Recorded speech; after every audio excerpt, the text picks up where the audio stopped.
다 같이 묵도하심으로 8월 둘째 주일 일부 예배를 하나님께 드리도록 하겠습니다.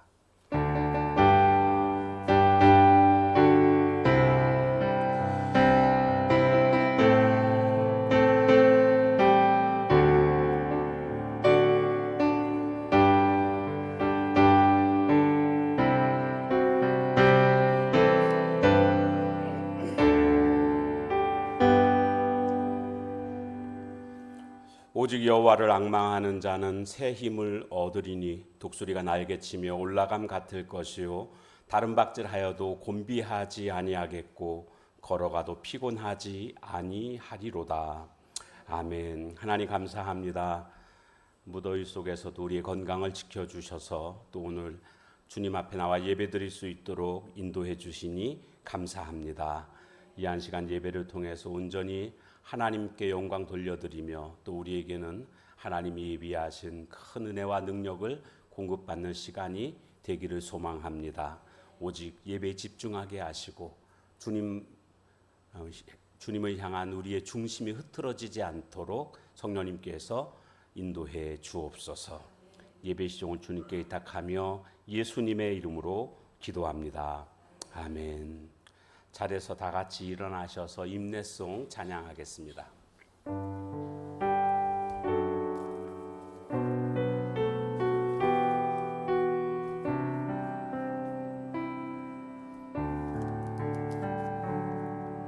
주의 사랑받는 자녀로 택하셨으니 세상 고난들과 염려도 두렵지 않네.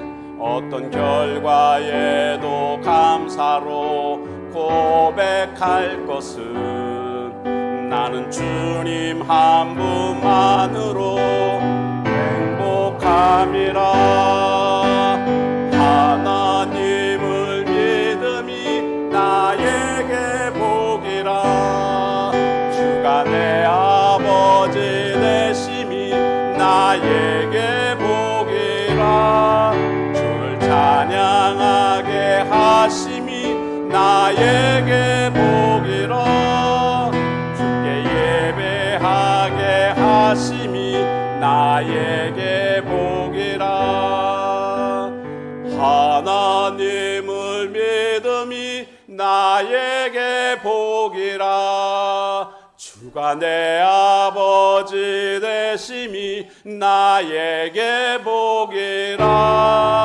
주를 찬양하게 하심이 나에게 복이라. 주께 예배하게 하심이 나에게 복이라. 사도신경으로 신앙을 고백하겠습니다. 전능하사 천지를 만드신 하나님 아버지를 내가 믿사오며 그 외아들 우리 주 예수 그리스도를 믿사오니 이는 성령으로 잉태하사 동정녀 마리아에게 나시고 본디오 빌라도에게 고난을 받으사 십자가에 못 박혀 죽으시고 장사한 지 사흘 만에 죽은 자 가운데서 다시 살아나시며 하늘에 오르사 전능하신 하나님 우편에 앉아 계시다가 저리로서 산 자와 죽은 자를 심판하러 오시리라. 성령을 믿사오며 거룩한 공회와 성도가 서로 교통하는 것과 죄를 사하여 주시는 것과 몸이 다시 사는 것과 영원히 사는 것을 믿사옵나이다. 아멘. 자리에 앉으셔서 찬송가 405장 찬양하겠습니다.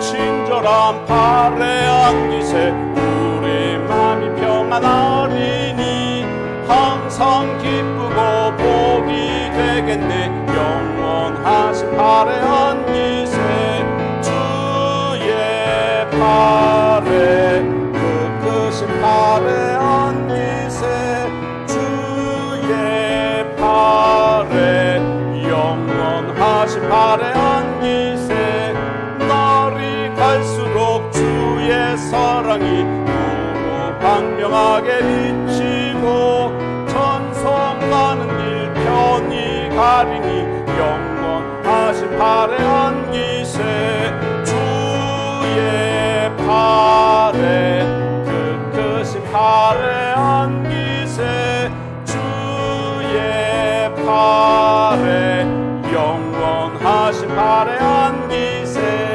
주의 보좌로 나아갈 때에 기뻐 찬미 소리 외치고 겁과 두려움 없어지리니 영원하신 팔에 안기세 주의 팔에 그 크신 팔에 안기세 주의 팔에 영원하신 팔에 안기세. 우리 시간을 함께 같이 기도하는 시간입니다. 우리가 기도하며 돕고 있는 선교사님 오만 선교사님, 박영석 허숙지 선교사님의 사역을 위해서 함께 같이 기도하고 또 기도하며 돕고 있는 그러한 교회 궁악리교회 또 하이사랑교회 위해서 이 시간 함께 같이 기도하도록 하겠습니다.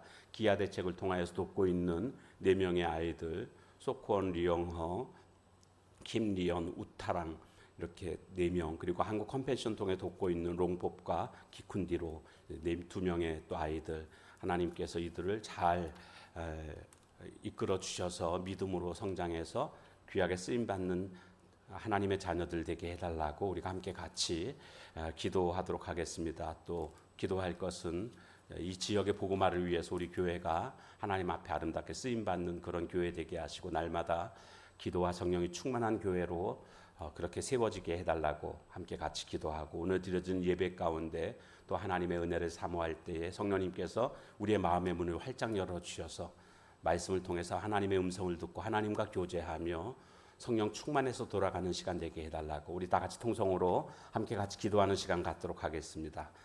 하나님 아버지 특별히 먼저 우리 선교사님 위해서 기도합니다.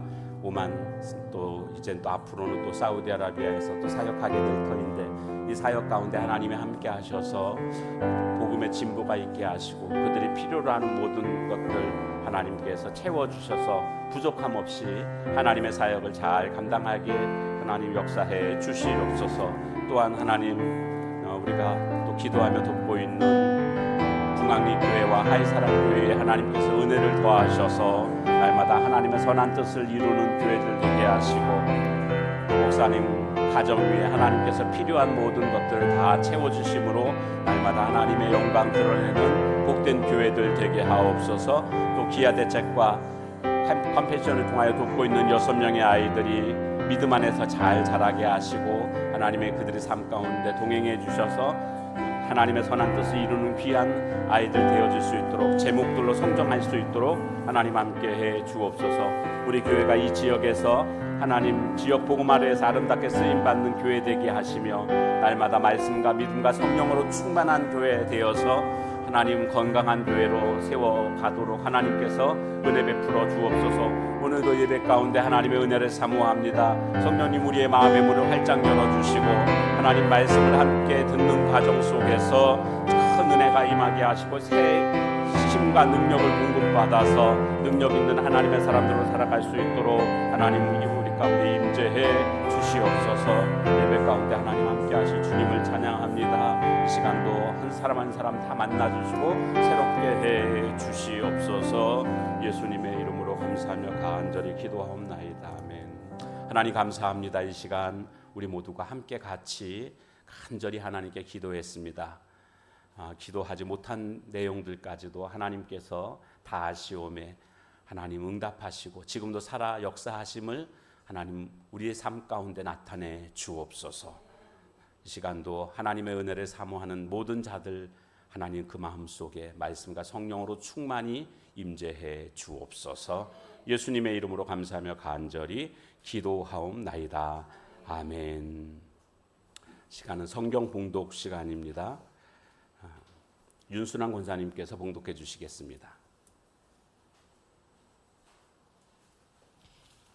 하나님이 오늘 우리에게 주신 말씀은 창세기 39장 1절에서 6절 말씀입니다.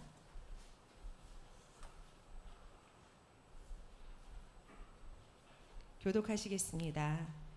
요셉이 이끌려 애굽에 내려가매 바로의 신하 친위 대장 애굽 사람 보디발이 그를 그리로 데려간 이스마엘 사람의 손에서 요셉을 산이라.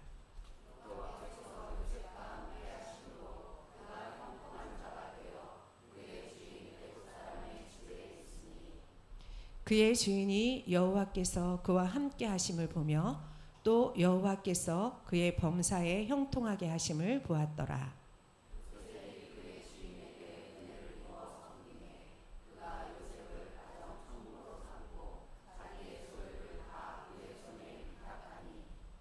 그가 요셉에게 자기의 집과 그의 모든 소유물을 주관하게 한 때부터 여호와께서 요셉을 위하여 그 애굽 사람의 집에 복을 내리심으로 여호와의 복이 그의 집과 밭에 있는 모든 소유에 미친지라.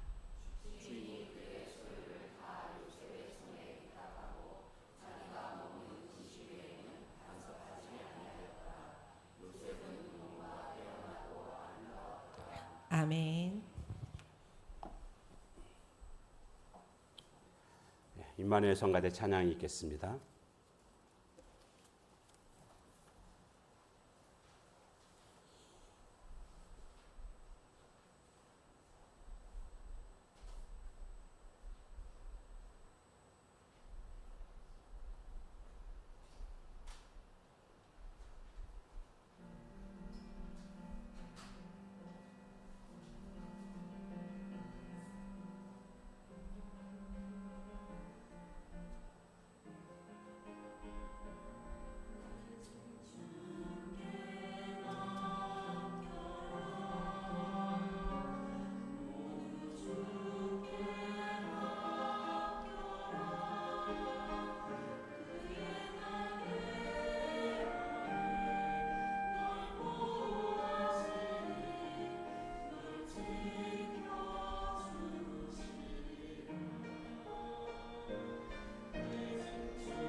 말씀 암송하는 시간입니다. 지난 한 주간 동안 암송했던 말씀 내가 물 가운데 지날 때에 이렇게 시작하죠. 시작. 내가 너와 함께할 것이라. 이사야 43장 2절 말씀.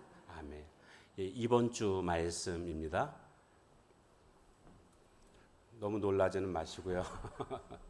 자, 시작. 두려워하지 말라. 내가 너와 함께 함이라. 놀라지 말라. 나는 내 하나님이 됨이라. 내가 너를 굳세게 하리라. 참으로 너를 도와주리라. 참으로 나의 의로운 오른손으로 너를 붙들리라. 이사야 41장 10절 말씀. 아멘. 뭐 길기는 하지만 우리가 잘 알고 있는 말씀이기에 또 금방 암송할 수 있는 그런 말씀이기도 합니다. 우리 옆 사람하고 같이 인사 나누도록 하겠습니다. 하나님이 함께 하십니다. 자, 오늘은 우리가 함께 나눌 말씀의 제목은 여호와께서 함께 하심으로, 여호와께서 함께 하심으로라는 제목으로 함께 같이 은혜를 나누도록 하겠습니다. 우리가 지난 시간 들었던 말씀들을 잠시 기억해 보면 이사야 43장 1절 말씀을 통해서 너는 내 것이라 라는 하나님의 선포를 들었습니다. 그리고 이사야 43장 2절 말씀을 통해서 내가 너와 함께 하리라 라는 약속의 말씀을 듣게 되었습니다. 오늘 본문 말씀은 내가 너와 함께 하리라 라는 이 약속의 말씀이 실제적으로 실현되는 것을 우리는 보게 될 것입니다. 우리는 사람을 만나게 되면 자연스럽게 질문들을 서로 하게 되지요. 어디에 사십니까? 혹은 회사는 어디에 있습니까? 무슨 일을 하십니까? 이런 질문들을 하게 됩니다. 그러니까 늘 어디에 있는가를 중요하게 여깁니다. 반면에 성경은 장소가 아니라 누구와 함께 하고 있는가 이것을 아주 중요하게 여기고 있습니다. 아무리 좋은 환경에서 있다 할지라도 하나님이 함께 하시지 않으면 가나안 땅일지라도 메마른 광야의 삶을 살게 됩니다. 반면에 환경이 아주 열악하다 할지라도 하나님이 함께 하시면 광야일지라도 가나안과 같은 풍요의 삶, 형통의 삶을 누리게 됩니다. 오늘 본문은요, 요셉의 이야기입니다. 아니, 더 정확하게 말씀드리면 요셉과 함께 하신 하나님의 이야기입니다. 그 이야기 속으로 우리가 함께 같이 들어가 보도록 하겠습니다. 오늘 본문을 통해서 하나님이 우리에게 주시는 말씀은 먼저 첫 번째로는 바로 하나님이 함께 하시는 것이 바로 참된 형통이다라는 겁니다. 참된 형통은 하나님이 함께 하시는 것이다. 자, 오늘 본문 39장 2절 말씀을 함께 보겠습니다. 39장 2절 말씀 시작. 여호와께서 요셉과 함께 하심으로 그가 형통한 자가 되어 그의 주인 애굽 사람의 집에 있으니. 여기 보니까 여호와께서 요셉과 함께 하심으로 그가 형통한 자가 되었다. 이렇게 말씀하고 있습니다. 여러분 근데 조금 이상한 느낌이 들지 않습니까? 요셉의 지금의 형편은요, 노예입니다.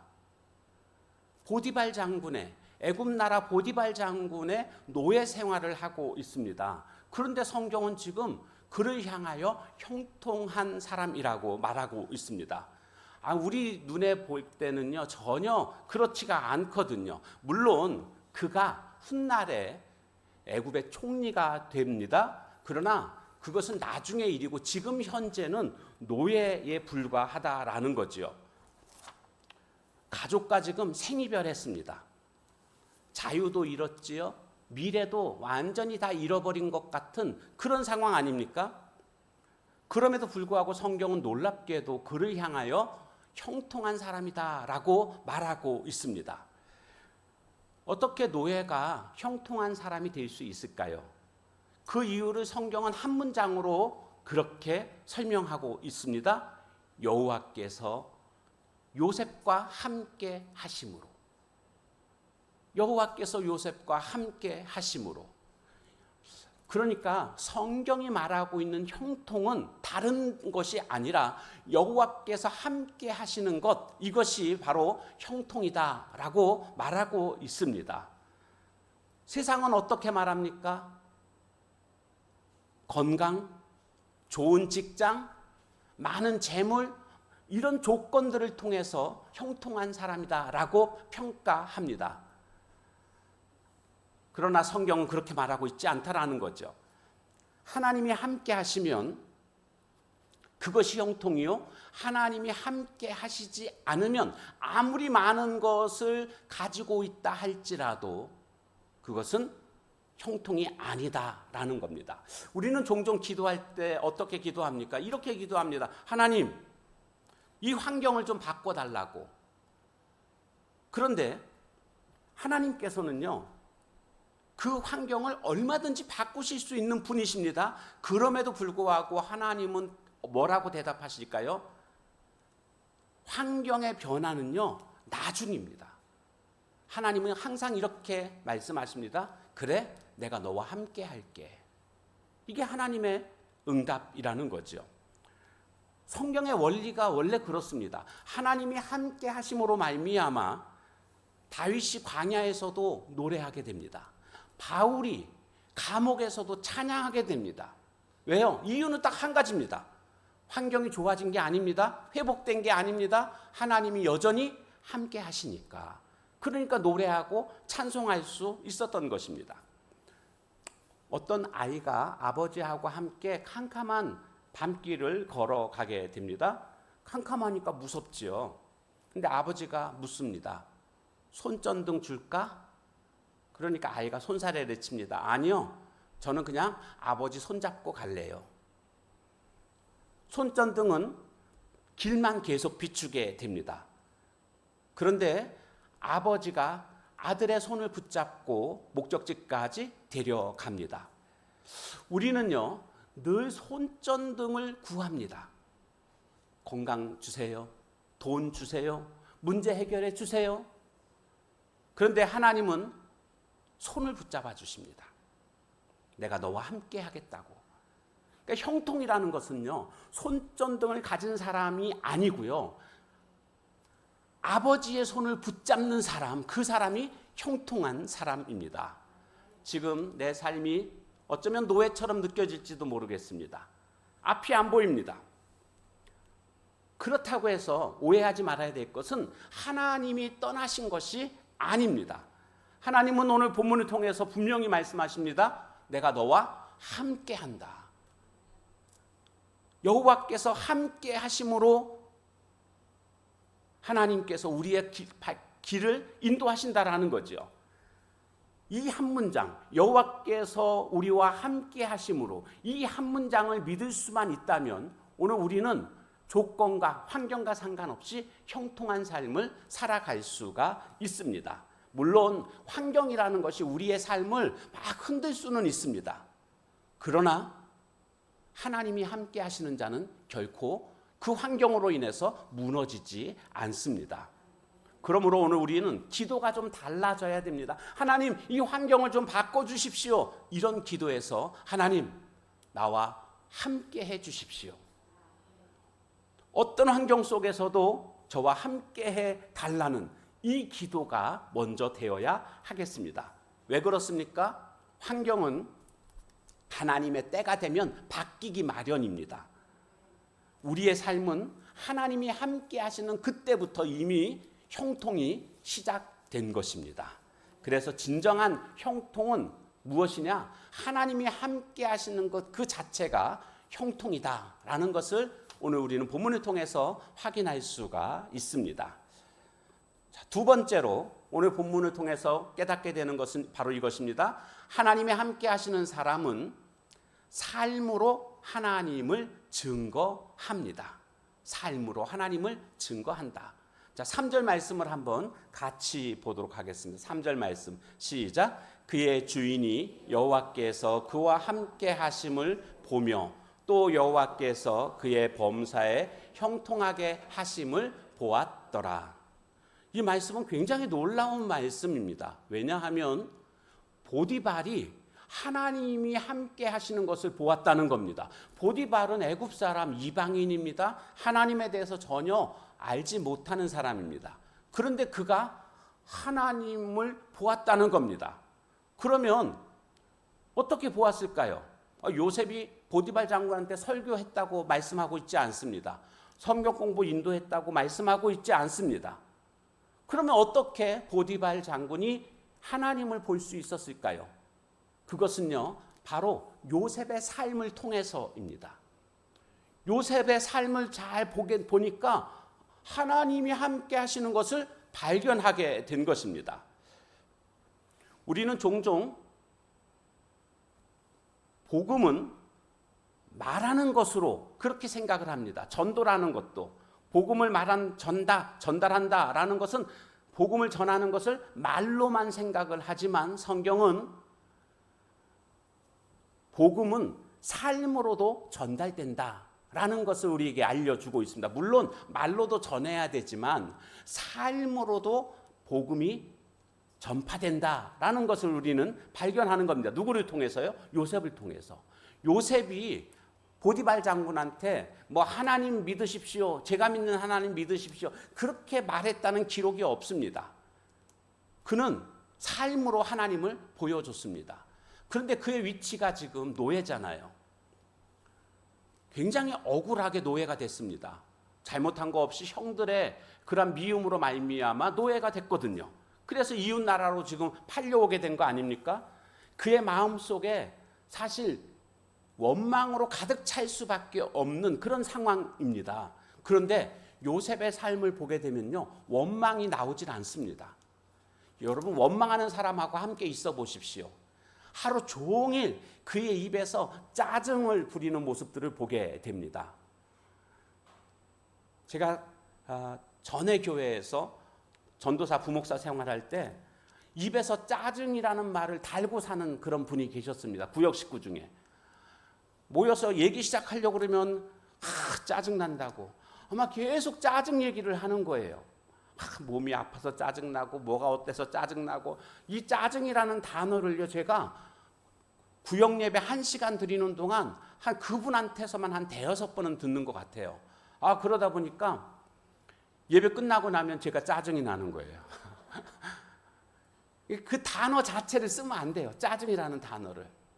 근데 계속, 근데 왜 이렇게 짜증이 날까? 그분이 왜 그렇게 할까? 속 안에 원망이 가득 차 있는 거예요. 뭐 그 사연을 제가 다 알고 있죠. 근데 그 사연을 지금 말씀드리면 한 30분 걸립니다. 그래서 그냥 그건 제가 생략하겠습니다. 근데 그럴만 하기는 합니다. 그렇다고 해서 원망으로 가득 찬 인생이다 보니까 입에서 짜증이 나오는 거죠. 근데 그런 식으로만 말하면요, 요셉은요, 짜증 곱하기 100입니다.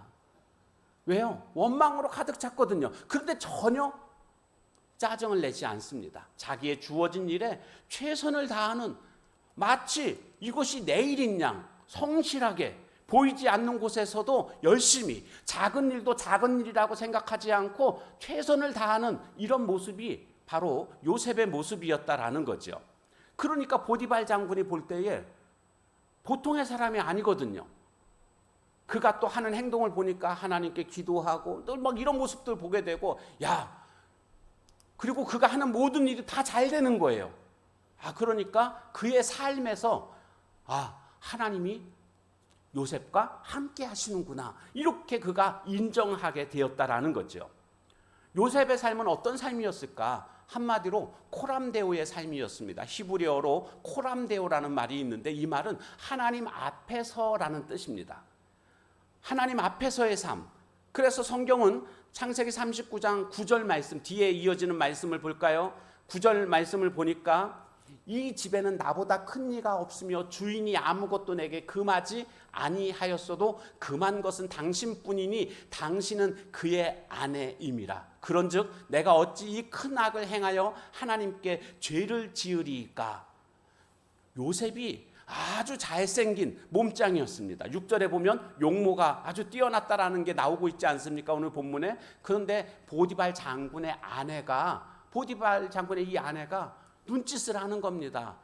우리 동침하자고 이렇게 유혹을 했는데 요셉이 뭐라고 얘기하는가 보니까 오늘 이 읽은 9절 말씀 그대로입니다. 주인이 나에게 다 맡겼습니다. 이 집에. 그런데 당신은 맡기지 않았습니다. 뭐 진짜 이렇게 말했을까요? 보디발 장군이 너 이 집에 네 맘대로 다 해. 네가 다 해. 나는 장군이니까 바쁘니까. 근데 내 부인은 건드리면 안 돼. 뭐 이렇게 말했을까요? 그런 식으로 말하지 않았을 것입니다. 그냥 네가 알아서 다 해.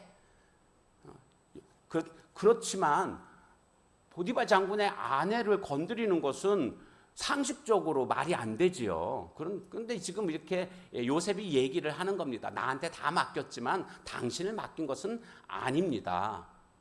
하면서 그 다음 하는 말이 중요합니다. 그런즉 내가 어찌 이 큰 악을 행하여 하나님께 죄를 지을 수 있습니까?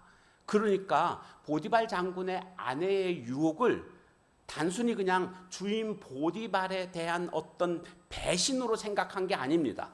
윤리적인 잘못을 내가 짓는다 이런 정도로 생각한 게 아니고요. 그것을 넘어서서 내가 지금 이렇게 만약에 한다면 이것은 하나님께 죄를 짓는 겁니다. 그러니까 요셉은 항상 어떤 생각을 가지고 있습니까? 하나님 앞에서 살아가고 있는 겁니다. 하나님이 지금 다 보고 계시다 이렇게 생각을 하는 겁니다. 지금 사실은 이 둘만 있는 은밀한 공간에 있지 않았겠습니까? 다른 사람들이 있는 데서 이런 말 못했겠죠. 그런데 요셉은 하나님이 보고 계시다는 겁니다. 그러니까 나는 죄를 지을 수 없다. 이것이 바로 요셉의 삶의 태도였습니다. 그러니까 주인이 보든 안 보든 더 충성했고 더 신실했고 더 정직했고 왜요? 하나님이 보시니까. 그러니까 하나님 앞에서 살았던 삶이 바로 요셉의 삶이었습니다. 그러다 보니까 그는 큰일 작은 일 차이가 없습니다. 어떤 일이든지 하나님 앞에서 지금 살아가는 것이고 누가 보든 보지 않든 상관없이 그는 늘 한결같은 모습을 보여줬다라는 거죠. 오늘 우리는 어떤 모습으로 지금 살아가고 있습니까? 가정에서의 모습과 혹은 직장에서의 모습과 가족들을 대하는 모습과 다른 사람들을 대하는 모습과 혹은 교회 와서 예배 드릴 때의 그 모습과 이게 일치하고 있습니까? 우리는 어디에 있든지 하나님을 의식하면서 살아간다면 동일한 삶의 모습이 나타나야 되는 게 당연한 거 아니겠습니까? 사람들이 볼 때는 굉장히 성실합니다. 그런데 혼자 있을 때 혹시 무너지고 있지 않습니까? 이래서는 안 된다라는 거죠. 하나님은요, 오늘 우리의 삶을 통해서 하나님이 보여지기를 원하고 계십니다. 요셉이 바로 그런 삶을 살았지 않습니까? 말보다 삶이 먼저 복음이 증거되는 오늘 우리들의 모습이 되어야 할 줄로 믿습니다. 세상 사람들은요, 하나님을 볼 수가 없습니다. 그러나 하나님과 함께하는 오늘 우리는 볼 수가 있습니다. 그러니까 우리의 삶을 볼 수 있는데 우리의 삶을 통해서 하나님이 함께 하심을 볼 수 있다라는 거지요. 그러면 오늘 우리는 어떤 삶을 살아야 되겠습니까? 나를 통해서 하나님을 보여주는 삶. 자녀들을 보게 되면은요, 부모를 닮는 모습을 보게 됩니다. 딸들이 이렇게 걸어가는 모습을 뒤에서 보면요, 엄마 걸어가는 모습하고 똑같습니다. 아들이 걸어가는 모습을 뒤에서 보면요, 아버지하고 걸어가는 모습이 똑같습니다. 왜 그럴까요? 목소리도 닮습니다. 옛날에 전화 이렇게 집에 전화하면 여보세요 그러면 목사님이세요? 저한테 그러시는 거예요. 아닙니다. 아버님 바꿔드릴게요. 아버님이 목사님이시니까. 목소리가 비슷하다고. 왜 그럴까요? 함께하면 이렇게 닮아가게 돼 있습니다. 물론 유전적인 것도 있겠지만 오랜 시간을 함께하면 닮아가는 겁니다. 그래서 오늘 우리는요, 하나님과 함께함으로 말미암아 내 삶을 통해서 하나님을 세상 사람들에게 보여줄 수 있는 그런 삶이 되어야 한다라는 거죠. 사람들은요, 어쩔 수가 없습니다. 자기가 품고 있는 것이 드러나기 마련입니다. 생선을 싼 신문지에서는요, 비린내가 나기 마련입니다. 향나무는요, 도끼에 찍히면 향내를 풍기게 되어 있습니다. 심하게 찍힐수록, 깊은 상처를 입힐수록 더욱더 진한 향을 내는 것을 볼 수가 있습니다. 그리스도인들도 마찬가지 아니겠습니까? 좋을 때만 향기를 내는 게 아니고요, 나쁠 때도 힘들 때도 우리는 향기를 내는 자가 되어야 합니다. 요셉은요, 노예였잖아요. 그럼에도 불구하고 그의 삶에서는요, 원망의 냄새가 풍기지 않았습니다. 그의 삶 속에서는요, 하나님의 향기를 풍겼습니다.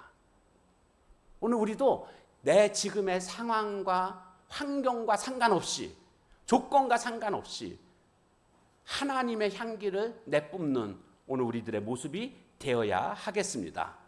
사람들이 나를 알아주지 않는다 할지라도 하나님이 나를 보고 계시니까 하나님이 책임져 주시겠지.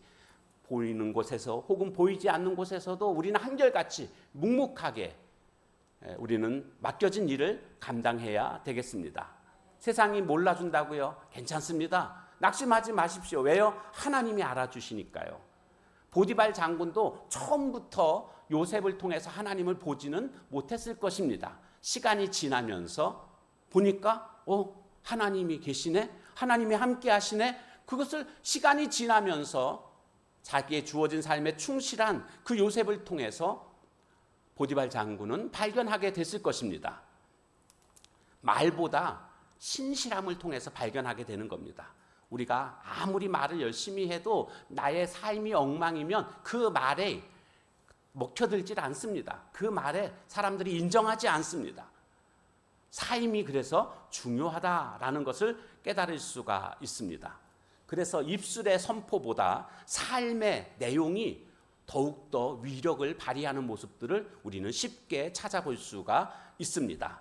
오늘 우리는 가정에서 혹은 직장에서 혹은 교회에서 어디 곳이든 하나님이 세상 사람들이 보든 보지 않든 하나님이 보고 계시다는 이 사실을 기억하면서 오늘 우리의 삶을 통해서 하나님을 보여드리는 오늘 우리들의 모습이 되어야 할 줄로 믿습니다. 내 삶을 통해서 하나님이 증거되는 삶을 사시기를 바랍니다. 마지막 세 번째로는 하나님이 함께 하시는 사람은요, 복의 통로가 됩니다. 복의 통로가, 한번 따라해 볼까요? 복의 통로가 된다.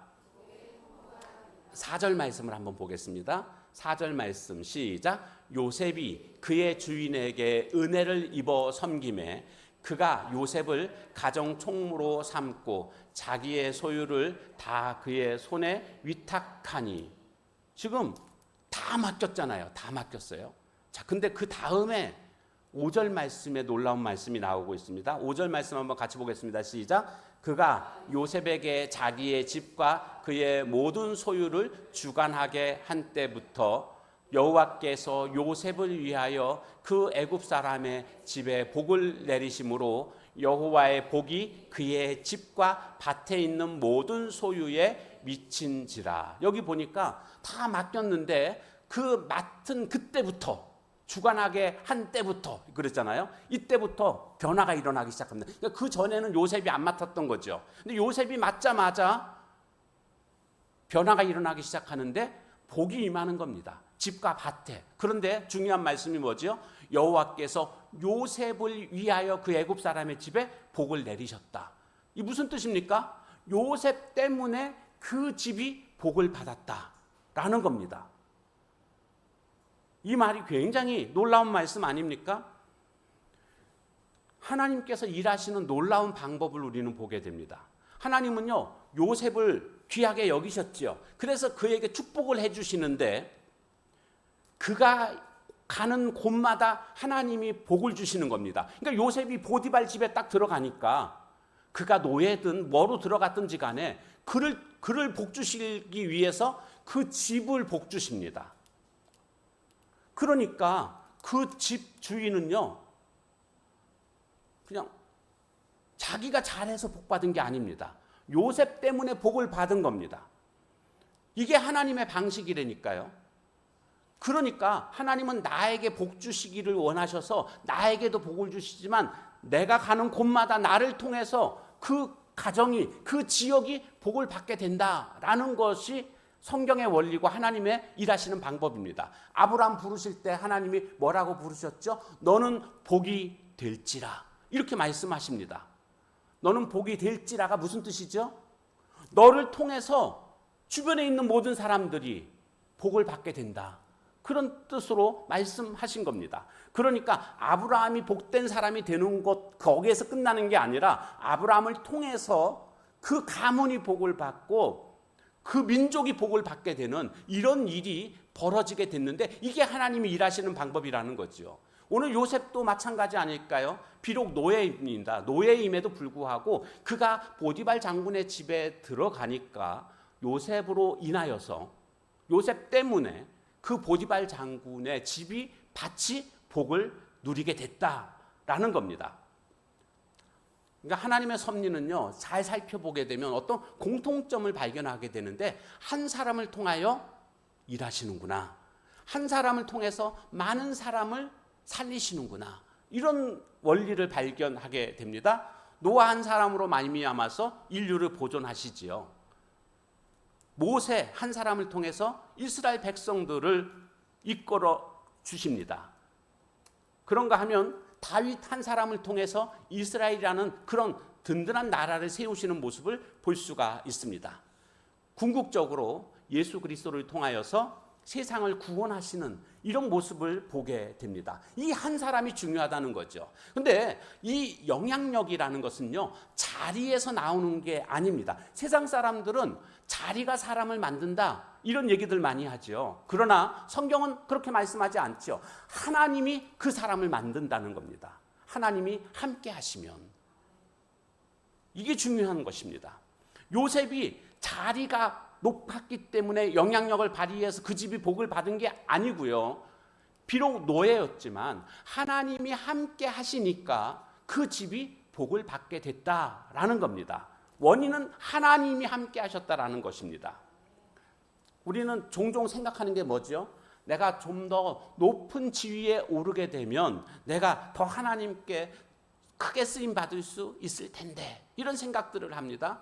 내가 좀 경제적으로 좀 더 여유가 있으면 하나님을 더 많이 잘 섬길 텐데, 이런 생각들을 많이 합니다. 그런데 그렇지가 않다라는 거죠. 하나님이 쓰시는 이유는요, 좋은 조건이 아닙니다. 하나님은 조건 보고 쓰시는 분이 아니십니다. 하나님은요, 뭐 보고 쓰실까요? 함께 하시는 사람, 하나님이 함께 할 만한 사람, 그와 함께 하시면서 그를 복의 통로로 사용하신다라는 겁니다. 조건보다 동행이 하나님의 진짜 조건입니다. 하나님이 함께 하시는 것. 어느 한 병원에 밝게 인사하는 한 청소부가 있었습니다. 병실마다 돌아다니며 휴지통을 다 정리하는데 그냥 지나가는 게 아니고요. 한 사람 한 사람과 인사 나누고 좀 좋아지셨냐고 이야기하고 손도 붙잡아 드리고 하면서 이것저것 이야기를 아주 다정스럽게 해 줍니다. 병실에 있는 사람들이 이 청소부로 인해서 마음이 밝아지는, 그리고 마음이 평안해지는 이런 것들을 느끼게 됩니다. 이제 환자가 병이 나아서 퇴원을 하게 될 때 하는 말입니다. 뭐라고 얘기하는가 봤더니, 이 병원에서 가장 기억나는 사람은 의사도 아니고 간호사도 아니고 매일 웃으며 인사해주는 바로 청소부입니다. 이런 이야기를 했다라는 거죠. 그러니까 그 병원은요, 의사의 실력이 좋아 그걸로 기억되는 그런 병원이 아니고요, 한 사람의 따뜻함이 있는 병원이다, 그렇게 다들 기억을 하게 되는 겁니다. 그러니까 하나님의 사람은요, 내가 높은 지위에 있다고 해서 영향력을 꼭 발휘하는 게 아니고요, 내가 어디에 있든지 하나님이 함께 하시면 영향력을 얼마든지 발휘할 수 있다라는 겁니다. 가정에서 혹은 직장에서 혹은 교회에서 그 자리가 내가 있음으로 말미암아 나로 인하여 나 때문에 복이 되는 이런 삶을 우리 모두가 살아야 될 줄로 믿습니다. 이제 말씀을 마치려고 합니다. 오늘은 제가 요셉과 함께 하신 하나님 이야기를 들려드렸습니다. 하나님이 함께 하시는 것이 참된 형통이다. 이것이 첫 번째였죠. 두 번째는 하나님이 함께 하시는 사람은 삶으로 하나님을 보여준다, 증거한다 라는 게 두 번째 메시지였습니다. 마지막 세 번째는 하나님이 함께 하시는 자는 축복의 통로가 된다라는 말씀을 드렸습니다. 여러분, 요셉은 형통의 사람이었습니다. 그런데 성경은 그를 향하여서 그의 재산이 형통이라고 말하지 않았습니다. 그의 높은 지위로 인하여서 그가 형통했다라고 말하지 않습니다. 성경은 계속해서 한 가지를 반복하고 있습니다. 여호와께서 그와 함께 하심으로. 이것이 그의 형통의 진짜 이유였습니다.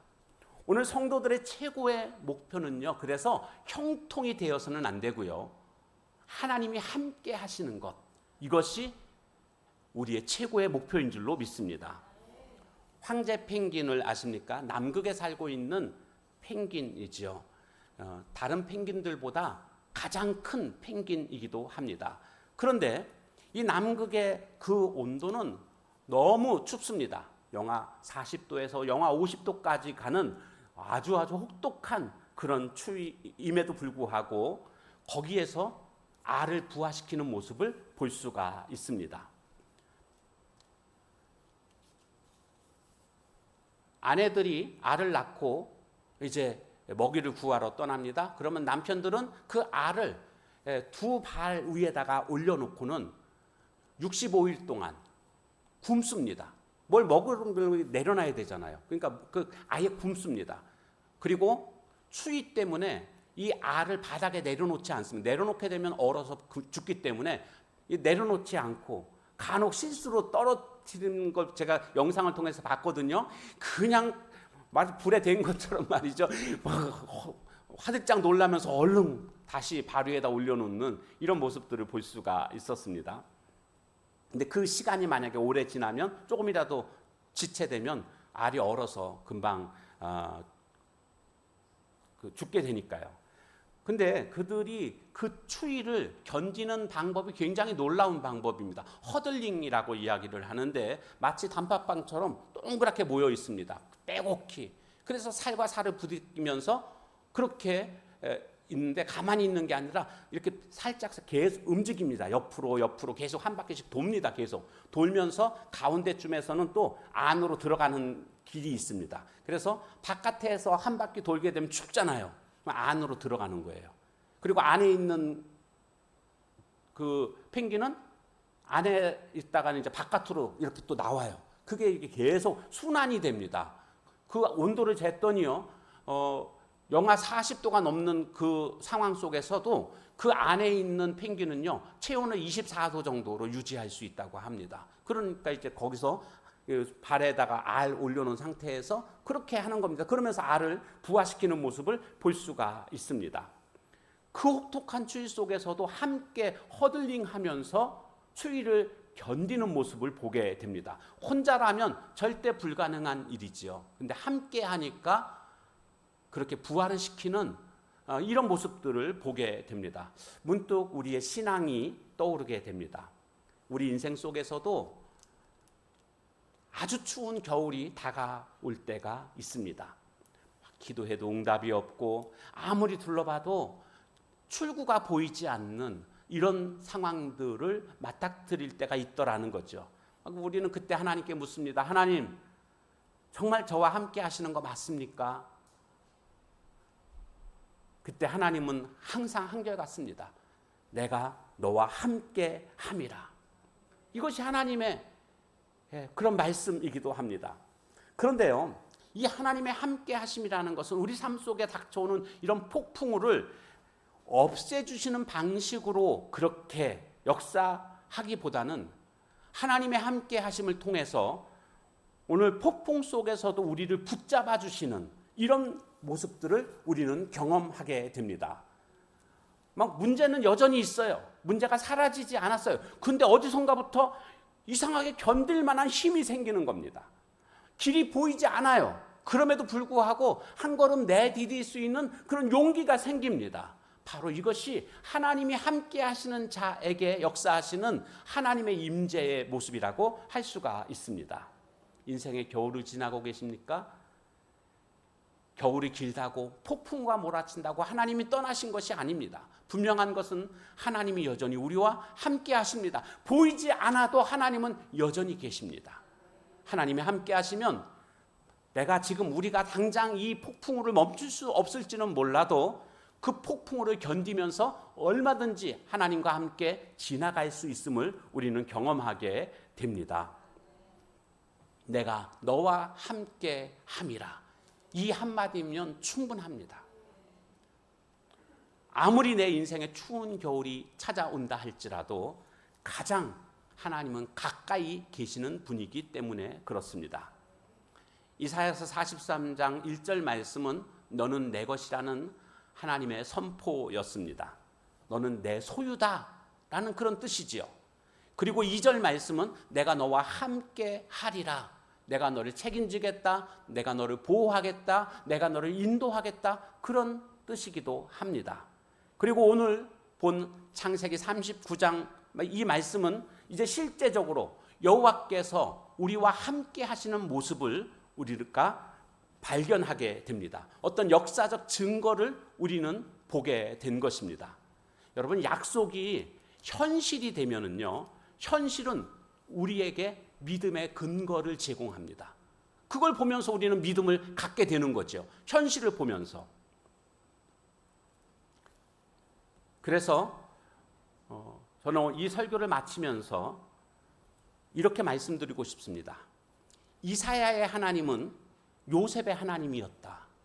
그리고 요셉의 하나님은 오늘 우리의 하나님이 되신다. 이 말씀을 마음에 품고 여호와께서 함께 하심으로 한 주간 동안 여호와께서 함께 하신다는 이 확신 가운데 우리가 살아가기를 소망합니다. 말씀을 묵상하면서 우리 함께 같이 이 시간 찬양하기를 원합니다. 담대하라라는 찬양인데요. 우리 함께 같이 찬양하도록 하겠습니다.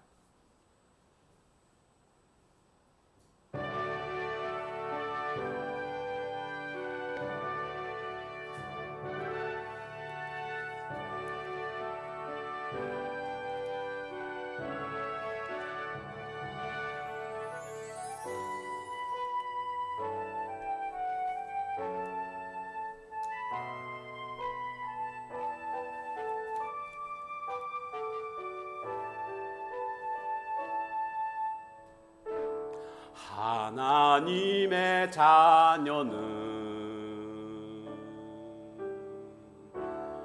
하나님이 기르시네. 너는 두려워 말아라. 주 너를 지키리. 담대히 길을 걸으라. 삶의 폭풍이 올 때 너는 낙심하지 말라. 주께서 인도하시니 두려워 말아라. 담대히 길을 걸으라. 담대하라.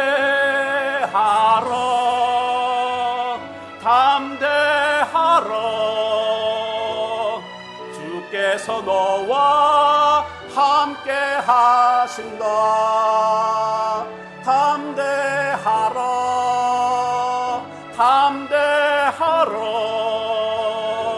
주께서 너와 동행하신다.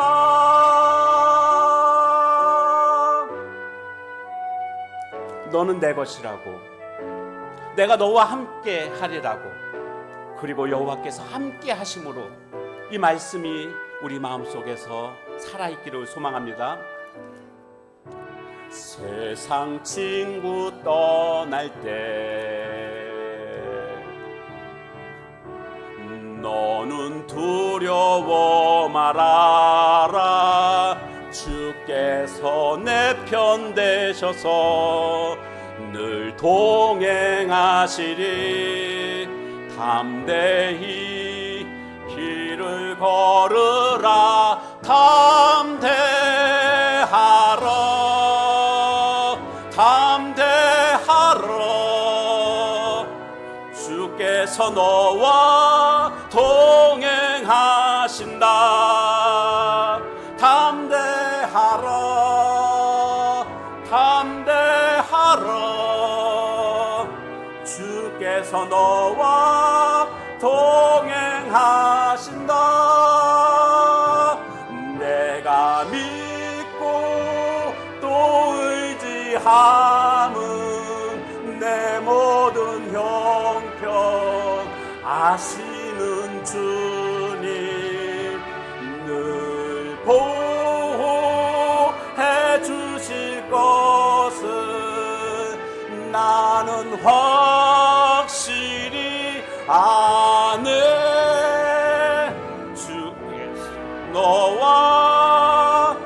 주께서 너와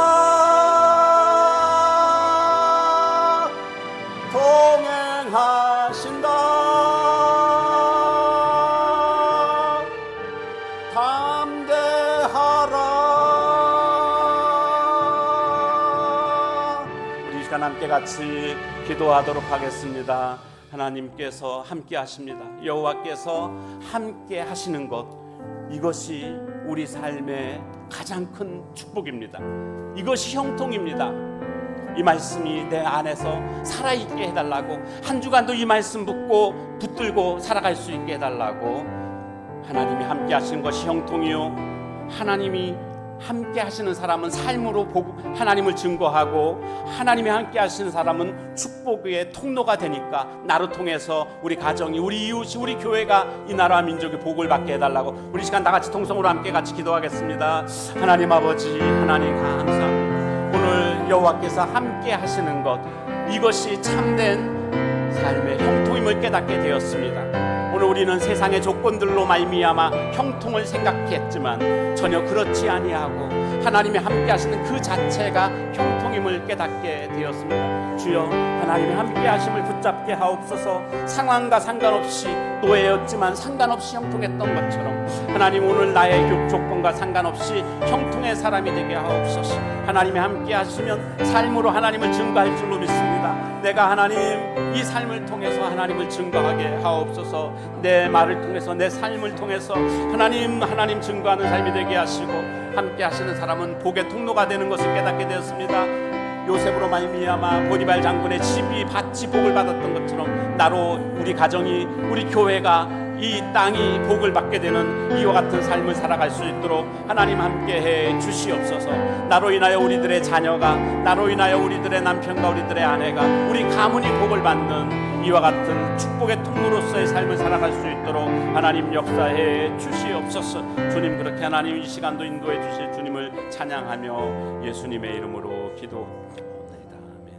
하나님 감사합니다. 너는 내 것이라고, 내가 너와 함께하리라고, 그리고 이제 요셉과 함께하심을 실제적으로 보여주신 하나님, 이 말씀 붙들고 주님과 함께함으로 말미암아 참된 형통의 삶을 살아가는 우리 모두가 되게 하옵소서. 삶을 통해서 하나님을 증거하는 자들 되게 하시고, 요셉처럼 상황과 상관없이 노예임에도 불구하고 복의 통로가 됐던 것처럼 나도 우리들의 자녀들에게, 우리들의 가정 속에, 우리들의 교회 위에, 이 땅 위에 복의 통로로서의 역할을 감당케 하옵소서. 예수님의 이름으로 감사하며 간절히 기도하옵나이다. 아멘. 주신 말씀 기억하면서 찬송가 370장 찬양하겠습니다.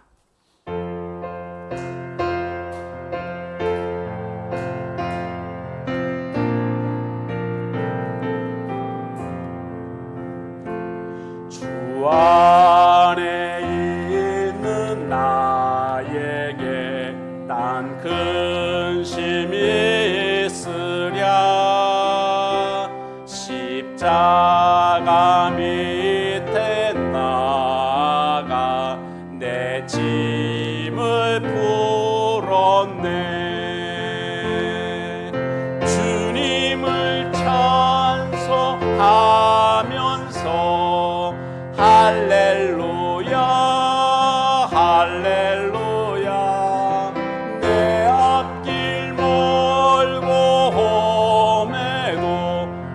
나 주님만 따라가리. 그 두려움이 변하여 내 기도 되었고, 전날의 한숨 변하여 내 노래 되었네. 주님을 찬송하면서 할렐루야 할렐루야.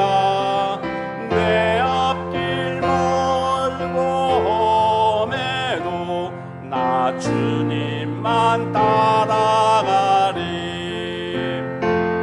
내 주는 자비하셔서 늘 함께 계시고, 내 궁핍함을 아시고 늘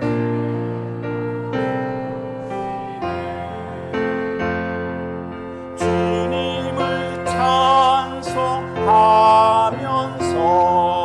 할렐루야 할렐루야. 내 앞길 멀고 험해도 나 주님만 따라가리.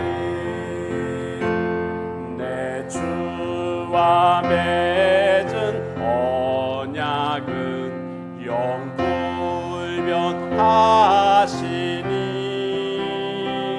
그 나라 가기까지는 늘 보호하시네.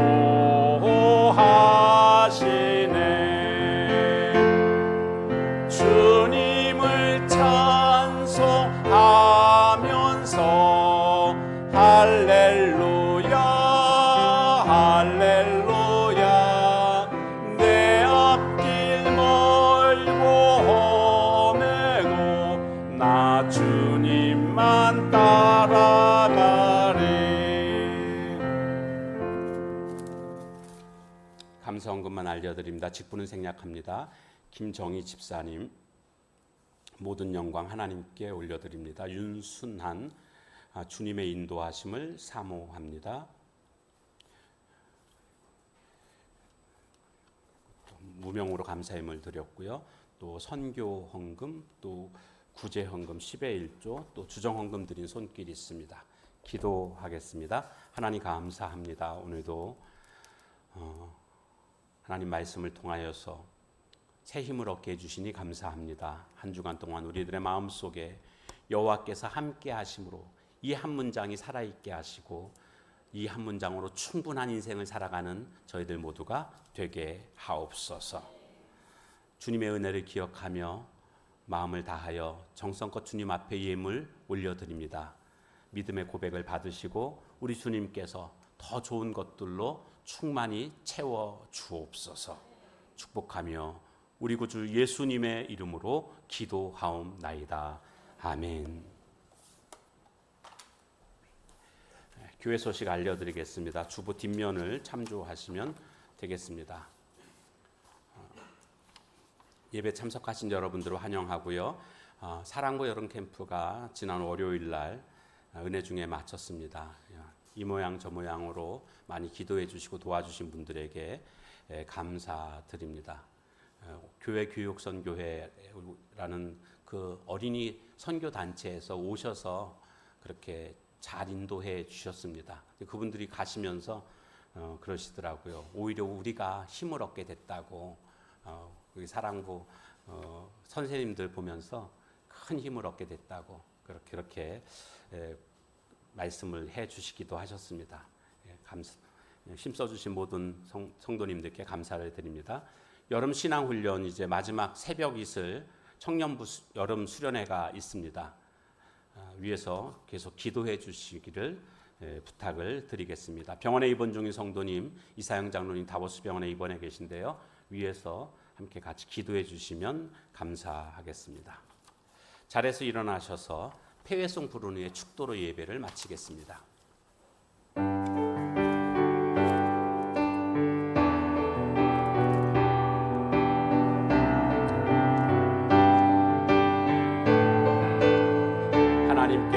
당신을 통해 하나님께서 당신을 통해 메마른 땅에 샘물 나게 하시기를 가난한 영혼 목마른 영혼 당신을 통해 주 사랑 알기 원하네.